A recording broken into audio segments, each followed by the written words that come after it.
میں کراچی میں جاتا ہوں کبھی کبھار، وہاں ایک صاحب ہیں، محبت سے بلاتے ہیں، بہت زیادہ بلانے والے ہیں، ان کے ہاں چلا جاتا ہوں۔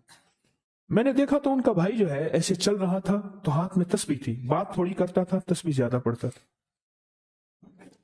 اس کا دبئی میں بہت بڑا کاروبار، جسے کہنا چاہیے بہت بڑا کاروبار دبئی میں۔ کہنے لگا گاڑی میں جا رہا تھا، کچھ لوگ آئے، گاڑی کا دروازہ کھولا، بیٹھے، مجھے لے گئے۔ پھر میرے گھر والوں کو مہینوں پتہ نہ چلا،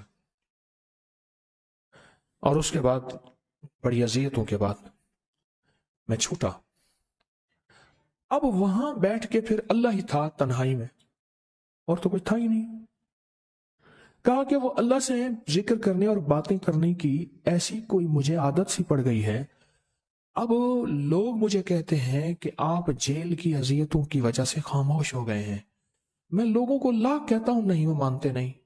جیسے نا بندہ کوئی غم کی وجہ سے بعض اوقات نا چپ ہو جاتا ہے، وہ کیوں کہتے ہیں؟ اسے چپ لگ گئی ہے، خاموش ہو گیا ہے۔ کہا کہ میں لوگوں کو کہتا ہوں، نہیں، میں جیل کی وجہ سے خاموش نہیں ہوں۔ اس قید نے، اس جیل نے میرے اوپر جو آزمائش بھیجی ہے، اس قید نے اور جیل نے میرے اوپر جو آزمائش بھیجی ہے، اور میں پھر وہاں ذکر کا عادی بنا، دعاؤں کا عادی بنا، تسبیح کا عادی بنا، اعمال کا عادی بنا، اور وہ عادت سی پڑ گئی ہے، اور وہ عادت سی ایسی پڑی ہے کہ بس سارا دن اب اسی میں لگا رہتا ہوں، سارا دن اب اسی ذکر میں اور اسی یاد میں لگا رہتا ہوں۔ کہیں ایسا نہ ہو ہم بھی اگر ذکر سے غافل ہوئے، تسبیح سے غافل ہوئے، کوئی خدا نہ خواستہ ایسی آزمائش آ جائے، اور پھر ہم ذکر اور تسبیح اور اعمال کے عادی بن جائیں، اللہ سے عافیت مانگے۔ اور اگر ہماری زبانوں پہ تسبیح ذکر آ گیا ہے عافیت کے دنوں میں، تو سمجھ لیں یہ اس کی عطا ہے، یہ اس کی نعمت ہے، یہ اس کی کریمی ہے، یہ اس کا فضل ہے۔ اس نے بہت بڑی آزمائش سے پہلے ہمارے اوپر اتنا کرم کر دیا، اس کا بہت بڑا کرم ہے۔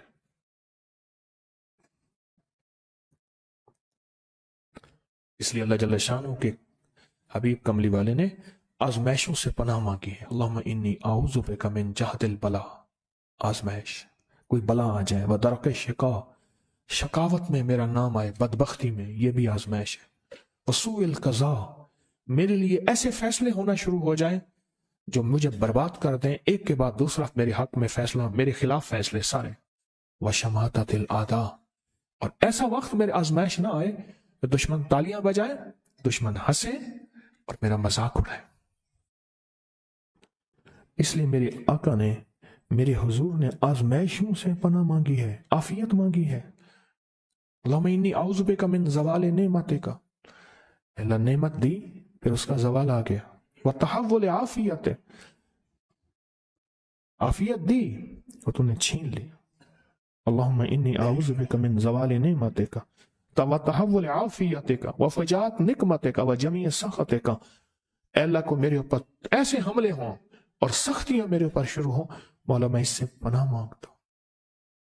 میں مانگتا کیا ہوں؟ ربنا آتنا فی الدنیا حسنۃ، تو اسے دنیا کا بہترین پیکج مانگتا ہوں، وفی الآخرۃ حسنۃ، تو اسے آخرت کا بہترین پیکج، شاندار، لاجواب، بہترین۔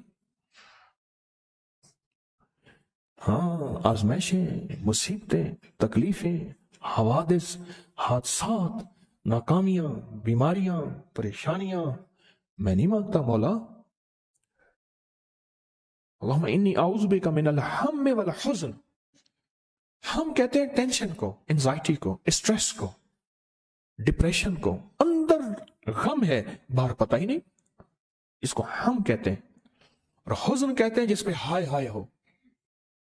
اے اللہ میں تجھ سے اندر کا دکھ جو مجھے دیمک کی طرح کھائے، اور باہر کا دکھ جو مجھے تڑپائے، اندر کا دکھ کھائے اور باہر کا دکھ تڑپائے، اے اللہ میں اس سے پناہ مانگتا ہوں۔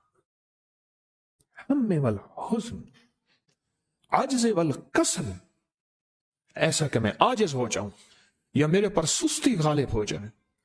کتنے لوگ ایسے ہیں ان کے اوپر سستی غالب ہے، بہت بڑی مصیبت ہے زندگی کی۔ میرے آقا کملی والے نے اس سے پناہ مانگی، اللہ کے حبیب میرے آقا نے آزمائشوں سے پناہ مانگی، اللہم انی اعوذ بک من الفقر والکفر، اے میرا مولا مجھے کفر سے اور فقر سے بچا۔ فقر ایسا، غربت ایسی آئے کہ میرے ذہن میں ہر وقت لوگوں کی جیبوں پہ نظر ہو، ہر وقت لوگوں کی جیبوں پہ نظر ہو۔ یہ دو وقت میں ہوتا ہے، ذہن نشین رکھیے گا، اس فقیر کا تجربہ ہے۔ ایک جب طمع بڑھ جاتا ہے، لالچ بڑھ جاتی ہے، اس وقت لوگوں کی جیبوں پہ نظر ہوتی ہے۔ جب فقر بڑھ جاتا ہے، غربت اور تنگ دستی اور فقیری بڑھ جاتی ہے، پھر لوگوں کی جیبوں پہ نظر اس کی ہوتی ہے اور اللہ کے خزانوں پہ نظر نہیں ہوتی یا کم ہوتی۔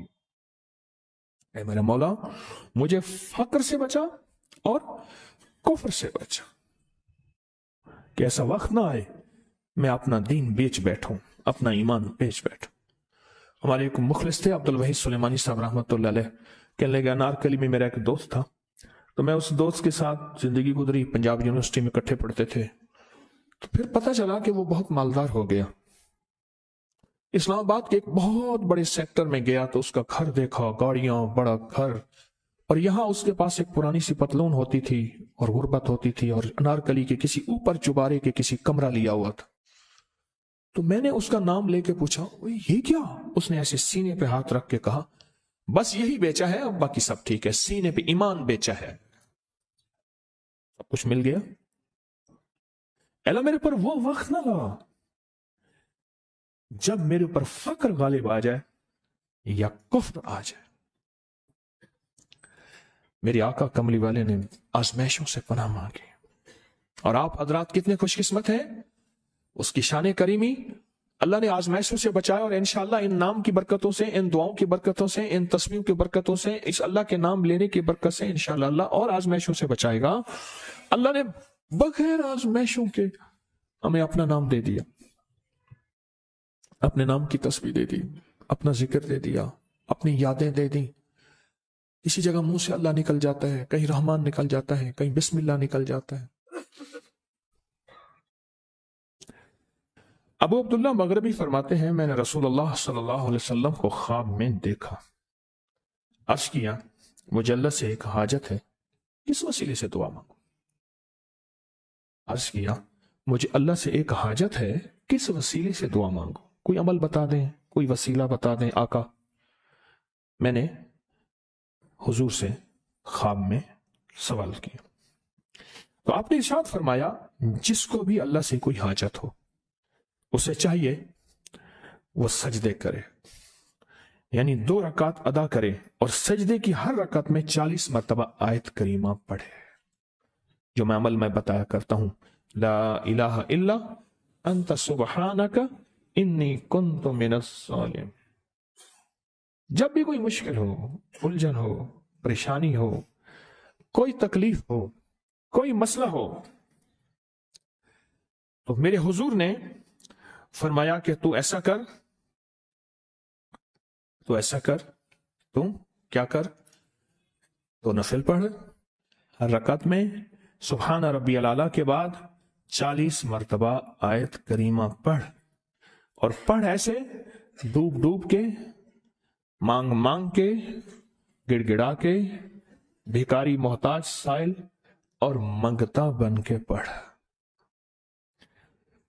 اور حدیث میں آیا کہ کوئی مصیبت زدہ اس کو نہیں پڑھتا جس کی مصیبت دور نہیں ہوتی۔ آیت کریمہ کو فرمایا کوئی مصیبت زدہ اگر پڑھ لے اس کی مصیبت دور ہوتی ہے۔ اور ایک اور حدیث میں ہے کہ کبھی ایسا نہیں ہوا کہ کسی مسلمان آدمی نے کسی چیز کے لیے اسے پڑھا ہو اور اس کی دعا قبول نہ ہوئی ہو، اور اس کو ترمذی اور نسائی نے روایت کیا ہے۔ میرے آقا فرماتے ہیں کہ میں جب شب معراج میں میرا ایک شخص پر گزر ہوا جو نور عرش میں چھپا ہوا تھا، عرش کے نور میں اتنا ڈوبا ہوا تھا، خود چھپا ہوا تھا عرش کے نور میں۔ میں نے پوچھا یہ کون ہے، یا کوئی فرشتہ ہے؟ فرمایا نہیں۔ میں نے کہا تو پھر یہ کون ہے؟ فرمایا ایک انسان ہے، جب دنیا میں تھا تو یاد خدا اسے اس کی زبان پر تر و تازہ رہتی تھی، اس کا دل مسجد میں لگا رہتا تھا، آج اللہ کے حضور یہ نور عرش کے نور میں اتنا ڈوبا ہے کہ خود چھپ گیا. دو چیزوں کی وجہ سے. ایک، اس کی زبان ہر وقت اللہ کی یاد سے تر و تازہ رہتی تھی. جو دم غافل سو دم کافر، میں نے مرشد سبق پڑھایا ہو. حضور کہتے ہیں میں مرشد کے پاس گیا، میں نے کہا حضرت کو نصیحت فرما دیں. فرمایا میری نصیحت یہی ہے، جس دم غافل ہوگا سمجھ لے وہ دم تیرا کافر ہے. اور کافر کے معنی اصل ہیں انکار کے. وہ تیرا دم اللہ کے ساتھ جڑا ہوا نہیں ہے. پر میں ذکر کرنے والوں کی مثال زندہ کی ہے اور ذکر نہ کرنے والوں کی مثال مردہ کی ہے. حضرت خالد بن ولید نے فرمایا ایک طرف ہزاروں تھے اور فرمایا مجھے چند دے دیں. تو پوچھا آپ کو چند کیوں دیں؟ کہا وہ سارے مردہ ہیں. وہ کلمہ پڑھنے والے نہیں تھے، وہ سارے مردہ ہیں. مجھے چند کلمہ پڑھنے والے دے دیں، یہ سارے زندہ ہیں اور یہ غالب آئیں گے. اور یہی ہوا، اور یہ کلمہ پڑھنے والے غالب آ گئے.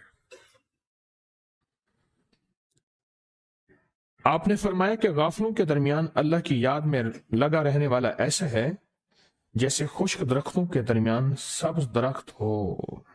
اور جو غافلوں کی جماعت میں جو خدا کی یاد میں لگا رہتا ہے، اللہ ہی اس کو جنت میں ٹھکانہ دکھائے گا